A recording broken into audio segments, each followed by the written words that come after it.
Sekarang kita masuk kepada yang kedua adalah yang ingin saya sampaikan, ikhwani wa akhwati rahimani Allah wa iyyakum, adalah bahwa Ramadan itu adalah mengajarkan kita untuk terbiasa mengendalikan syahwat dan hawa. Mari kita perhatikan, mari kita ingat-ingat, bahkan mari kita persiapkan bahwa sebenarnya Ramadan melatih kita, membiasakan kita untuk setiap kita mampu untuk mengendalikan. Apa yang kita kendalikan? Yang kita kendalikan adalah nafsu, syahwat, hawa. Manusia itu punya syahwat. Allah ciptakan pada manusia itu punya syahwat. Kalau tidak punya syahwat nanti seperti malaikat. Allah berfirman, zuyyina lin-nasi hubbus syahawati minan nisa wal banin wal qanatiril muqantarati minadh dhahabi wal fidda wal khailil musawwamati wal aili wal an'ami. Semua itu adalah wal hars. Semua itu adalah merupakan suatu hal yang biasa disukai oleh manusia. Manusia suka jika ingin punya harta yang melimpah. Ya dia wajar, dia manusia. Manusia ingin atau bangga jika anaknya banyak, anaknya berhasil, anaknya sukses. Wajar, dia manusia, itu syahwat. Manusia apabila punya emas, punya harta, punya di sana, punya di sini, punya kendaraan, punya rumah dan segala macam, dia adalah berbangga dengan itu. Wajar, dia normal, berarti dia adalah manusia. Dan itu adalah zina, kata Rasul, zuyyina. Zuyyina bermakna zina. Zina itu bermakna perhiasan. Perhiasan kenapa perhiasan? Karena manusia suka dengan perhiasan itu. Dia suka menghias diri, dia suka bersolek, dia suka berbangga dengan itu.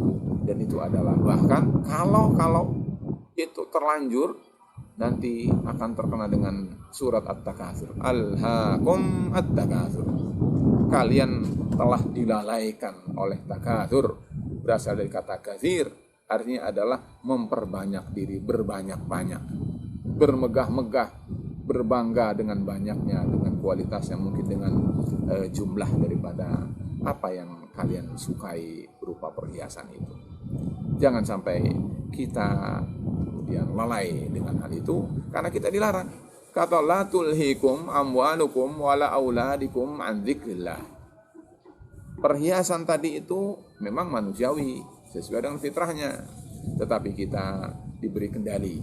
Jangan sampai melampaui batas, jangan sampai melalaikan. Karena apa? Karena memang kita suka, kita butuh, tetapi jangan lalai. Kita bukan di sini rumah kita. Rumah kita adalah nanti ketika kita sudah mulai masuk kuburan. Itu rumah kita.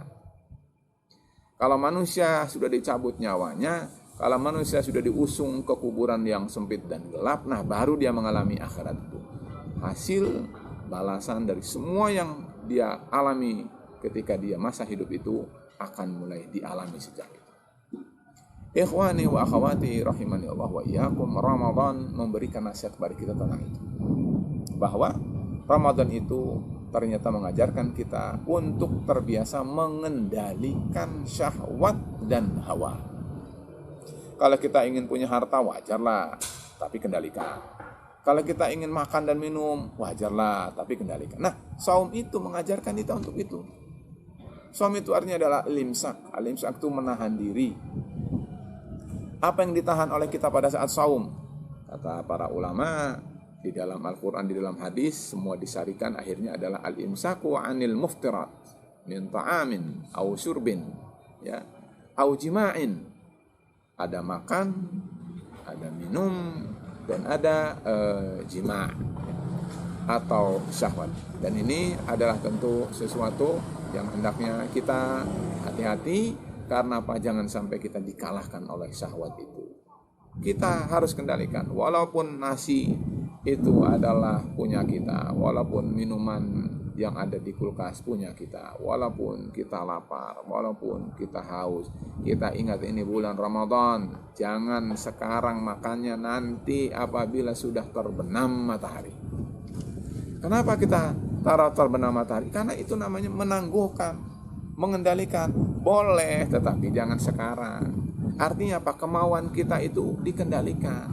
Tidak semua apa yang kita saat ini mau harus kita lakukan hari ini. Apabila kita melakukan sesuatu yang saat itu kita mau, saat itu juga kita penuhi, itu namanya memenuhi keinginan syahwat kita. Ramadan mengajarkan kita untuk kendalikan. Boleh kamu punya keinginan, tapi kendalikan. Jangan sekarang, nanti setelah terbenam matahari.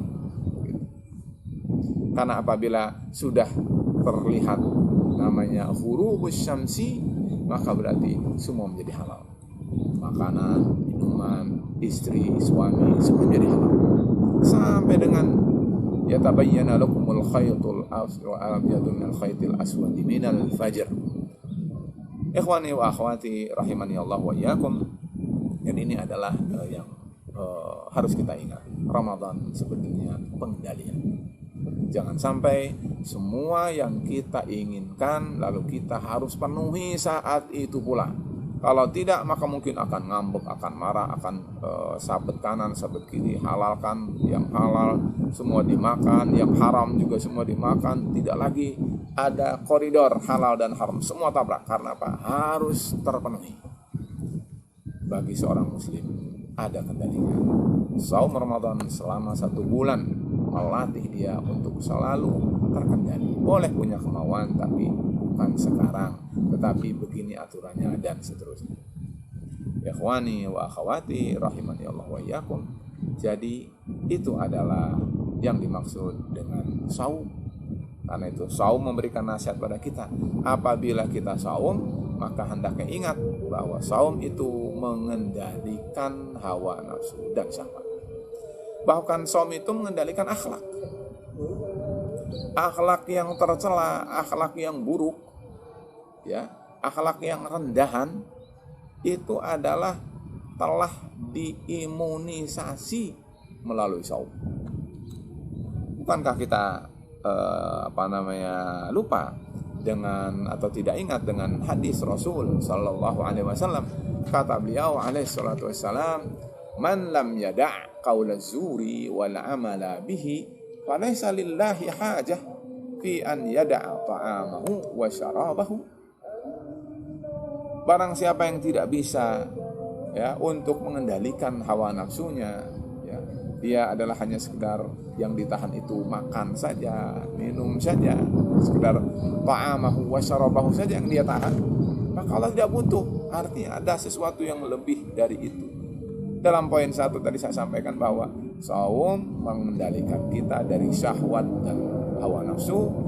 Tidak semua keinginan kita harus penuhi, tetapi lihat dari sisi aturan-aturan yang ada.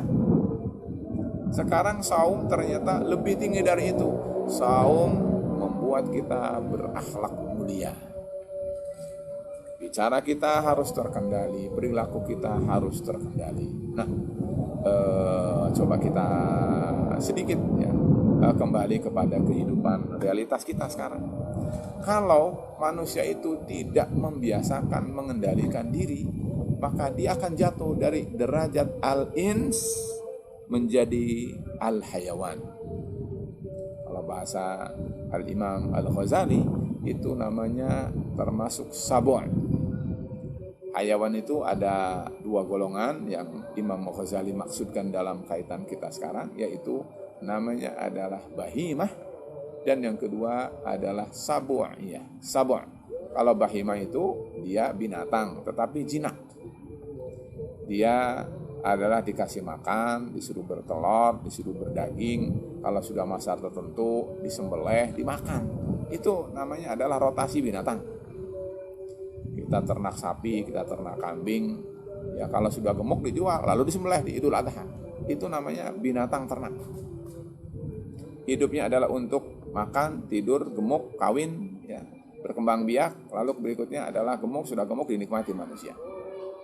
Manusia yang hidupnya adalah hanya sekedar makan, minum, kerja, makan, minum, kerja, beranak pinak dan seterusnya, itu adalah tidak lebih dari dengan bahimah menurut Al-Imam Al-Ghazali.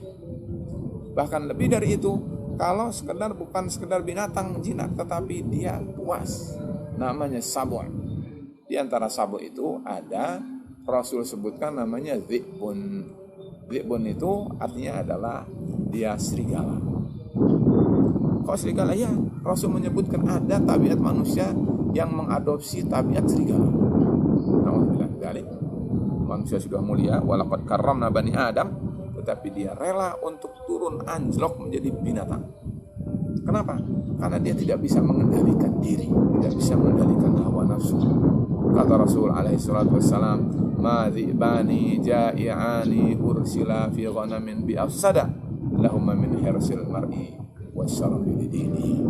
Orang yang dia itu adalah punya penyakit namanya al-hirs, yaitu rakus, ambisius, dia akan menjadi karakternya seperti serigala. Lebih rusak dari serigala, kata Rasul. Karena apa? Dia kalau sudah punya ambisi terhadap harta, ambisi terhadap status dan jabatan, dia tidak lagi manusia. Bisa jadi dia adalah lebih parah dari serigala. Ikhwani wa akhwati rahimani Allah wa iyyakum. Ramadan dan saum Ramadan, sekali lagi kita garis bawahi, dia mengajarkan kepada kita untuk mengendalikan diri. Bayangkan kata Rasul alaihi salatu wasalam, inna ma'rufun min kalamin nubuwatil ula, adalah kata Rasulullah SAW, apabila kalian ingat tentang apa yang termasuk diwariskan turun-temurun oleh para nabi adalah idza lam tastahi fasna' ma syi'ta. Kalau kamu tidak punya malu, lakukan apa yang kau mau. Ikhwani wa akhwati, artinya adalah orang yang tidak bisa mengendalikan hawa dan nafsunya, dia adalah tidak punya malu. Kalau kita perhatikan zaman sekarang ini, orang yang tidak punya malu itu adalah bukan semakin sedikit, tetapi justru semakin marak dan semakin banyak. Buktinya apa? Ternyata kerusakan di dalam moral, di dalam akhlak, ya, itu semakin hari bukan semakin reda, tetapi semakin diminati. Na'udzubillahi min dzalik. Bayangkan akibat dari manusia itu berkarakter seperti hayawan, seperti dhi'bun tadi itu, mereka yang tidak punya malu itu akhirnya muncul gejala-gejala yang seperti hayawan. Tidak punya malu misalnya adalah tentang masalah zina. Dan zina ini telah memberi dampak kepada kita kaum muslimin, terutama yang tidak melakukannya, adalah orang yang melakukannya telah memberi dampak buruk, akibat buruk kepada mereka yang tidak ikut-ikutan. Yaitu kata Rasul alaihi salatu wassalam, lam tadharil fahishatu fi qaumin qat hatta yu'linu biha. Tidaklah dalam suatu kaum itu nyata, nampak banyak sekali perbuatan zina dikerjakan oleh kaum itu, kecuali Allah akan kirim penyakit namanya ta'un. Ta'un itu adalah penyakit yang menular, yang disebut dengan sekarang namanya pandemi. Jadi ini kalau dalam tinjauan Rasul sallallahu alaihi wasallam, antara lain penyebab pandemi ini adalah zina, selain tentu yang lain.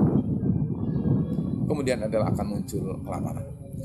Jadi kembali kepada bahasan kita bahwa Ramadan itu betul-betul mengajarkan kita agar kemauan kita, hasrat kita, keinginan kita itu dikendalikan. Jangan dilepas begitu saja. Kalau tahu bahwa itu uang orang, jangan diambil. Bayangkan, ikhwani wa akhwati rahimani Allah wa iyyakum, berdasarkan data, ternyata Indonesia sekarang ini punya hutang luar negerinya tidak kurang dari 6.100 sekian, ya, triliun, bukan juta, ya, triliun. Itu adalah ketika dolarnya dengan nilai 14.000, hampir 15.000 lah. Tapi kalau bayangkan di dolarnya dilihat dari misalnya sekarang mendekati 16.000, bisa jadi dia adalah 65 ribu triliun. Wah, mungkin kalau dihitung di kalkulator sudah error ya. Jadi ikhwani wa akhwati rahimani Allah wa iyyakum, kenapa ini terjadi? Termasuk sampai dengan korupsi. sampai dengan ya sekian banyak itu triliunan itu adalah habis nguap lari kepada orang yang mereka itu adalah bukan pemiliknya, bukan yang berhak. Kenapa ini terjadi? Karena tadi ada hasrat di mana dia sebetulnya kemauan yang dia tidak bisa kendalikan. Nah, ikhwani wa akhwati, sekali lagi Ramadan mengajarkan kita untuk terkendali. Marilah kita kendalikan syahwat kita, marilah kita kendalikan nafsu kita, karena sesungguhnya itu adalah merupakan ukuran dari keberhasilan Ramadan kita. Sudah berapa kali kita lewat Ramadan, tapi kenapa kita tidak bisa mengendalikan diri? Sudah tahu bahwa itu adalah bukan milik kita, kenapa kita harus akui jadi milik kita? Padahal itu adalah penyebab kebinasaan. Di antara yang perlu kita lihat bahwa kalau orang itu adalah tidak bisa mengendalikan diri, akhirnya apa? Dia tidak adil. Ya, misalnya Rasulullah SAW mengatakan bahwa penyebab binasanya Bani Israel dahulu itu adalah kanu idza saraqa fihimu asy-syarif, apabila yang mencuri itu adalah dari kalangan pejabat, dari kalangan orang yang berstatus tinggi ya, dalam tanda petik, maka mereka itu adalah lam tuqam alaihim al-hudud, tidak ditegakkan pada mereka hudud, tidak disebut dengan harus potong tangan dan seterusnya. Tapi wa idza sarafa fihim ad-dha'if, apabila yang mencuri itu adalah orang miskin, orang yang lemah, ya orang yang tidak berstatus, orang jelata, maka uqimat alaihim al-hudud, kemudian ditegakkan pada mereka hudud. Nah, ikhwani wa akhwati rahimani Allah wa iyyakum, jika ini adalah selalu terjadi, artinya adalah kita tidak belajar dari Ramadan, tidak mengambil pelajaran dari Ramadan, tidak mendengar nasihat Ramadan. Ramadan itu mengajarkan kita untuk supaya kita terkendali. Keinginan kita itu harus diimbangi dengan iman, diimbangi dengan syariat, diimbangi dengan hal-hal yang itu adalah norma dan nilai yang terpuji. Karena ini dilewati, karena ini dilangkahi, maka terjadilah kemunduran bangsa, terjadilah kerusakan bangsa, terjadilah kemiskinan, terjadilah kericuhan, dan segala macam. Semua adalah antara lain dari masalah ini. Tidak bisa mengendalikan diri. Ikhwani wa akhwati rahimani Allah wa iyyakum. Terakhir, poin yang ketiga yang ingin saya sampaikan pada kesempatan kali ini adalah bahwa Ramadan memberi nasihat pada kita. Apa nasihat yang ketiga? Yang ketiga adalah bahwa Ramadan itu memberi kesempatan pada kita untuk kita lebih mulia di sisi Allah Subhanahu wa taala. Ya. Kita sekarang berada di tangga misalnya saja 100 misalnya. Lalu kita ingin naik ke tangga 101, 102, bisa jadi 100, bisa jadi 700 misalnya. Ternyata Ramadan adalah kesempatan. Jadi nasihat yang ketiga yang ingin saya ingatkan saya pribadi dan setiap kita, ikhwani wa akhwati, adalah bahwa Ramadan menasehati kita untuk selalu kita mengingat bahwa Ramadan besok yang akan kita jemput, yang akan kita jalan itu sebetulnya merupakan ajakan kita agar kita menjadi orang yang mulia. Bayangkan, di dalam Ramadan ada Lailatul Qadar. Masya Allah, Lailatul Qadar itu ternyata nilainya 1000 bulan atau bahkan lebih. Kata Allah SWT, Inna anzalnahu fi Lailatul Qadar. Wa ma adraka ma Lailatul Qadar. Kata Allah, Lailatul Qadar khairun min alfi syahrin. Malam Lailatul Qadar itu nilainya adalah lebih utama, lebih baik daripada 1000 bulan. Subhanallah. 80 tahun kita lebih. Ya ikhwani wa akhwati, kalau kita hidup ini itu adalah ternyata bisa diimbangi, bahkan ditandingi, bahkan lebih baik daripada semua itu. Lailatul Qadar. Kita harus bergegas pada bulan Ramadan besok untuk setiap kita, jangan ada yang lengah agar kita meraih keutamaan itu. Oleh karena itu, ikhwani wa akhwati, Ramadan memberi nasihat pada kita, mengajak kepada kita ada kemuliaan pada bulan Ramadan, sehingga kita dirangsang bahwa Ramadan akan tiba, berarti Lailatul Qadar kita akan berpeluang meraihnya. Satu lagi, kata Rasulullah SAW di dalam hadis, ya, idza jaa ramadan ya futihat abwabul jannah wa sufida wa ughliqat abwabun nar wa sufidat asyayatin. Lalu di akhir kata Rasulullah ada kata wa inna lillahi utaqa'u minan nar. Allah Subhanahu wa taala mempunyai, kalau bahasa kita, kuota, jatah angka. Ya, kalau kita misalnya baru mendengar bahwa beberapa hari yang lalu ya para nabi dibebaskan tidak kurang dari 36.000 ya 35.000 sekian ya 36.000 sekian dilepas dari penjara semuanya. Dan betapa mungkin kalau ditanyakan pada mereka yang dilepas kayak apa bahagianya. Walaupun tentu kita berdoa, kita bermohon, kita berharap kepada Allah mudah-mudahan mereka yang dilepas itu adalah semakin ditingkatkan taubatnya kepada Allah, tidak mengulangi ya, kriminalnya, tidak mengulangi perbuatan dosa yang telah lalunya, sehingga tidak menambah ruwet bagi permasalahan bangsa yang sedang kita hadapi. Tapi tentu itu adalah harapan. Mudah-mudahan Allah Subhanahu wa taala memberikan hidayah kepada saudara-saudara kita muslimin yang mungkin mereka adalah mengalami musibah itu lalu lepas, sehingga mereka adalah diberi hidayah sehingga lebih baik lagi setelah keluar dari penjara itu. Ikhwani wa akhwati rahimani wa iyyakum ajmain, bahwa ini adalah yang disebut oleh Rasulullah SAW dengan itqun minan nar, terbebas dari api neraka. Kalau tadi bebas dari penjara sedemikian bahagianya, terbebas dari ancaman neraka. Walillahi utaqa'u minan nar. Allah punya jatah untuk mereka yang ingin lepas dari ancaman api neraka. Lalu kata Rasulullah, dzalika fi kulli lailah, dan itu adanya setiap malam. Subhanallah. Nasihat Ramadan untuk kita yang ketiga. Ini harus kita perhatikan, bahwa kita dirangsang, kita ditantang, kita ditawari dengan keutamaan dari Allah Subhanahu wa taala dalam 1 bulan ini. Mau tidak, kita semua dibebaskan oleh Allah Subhanahu wa taala dari ancaman api neraka.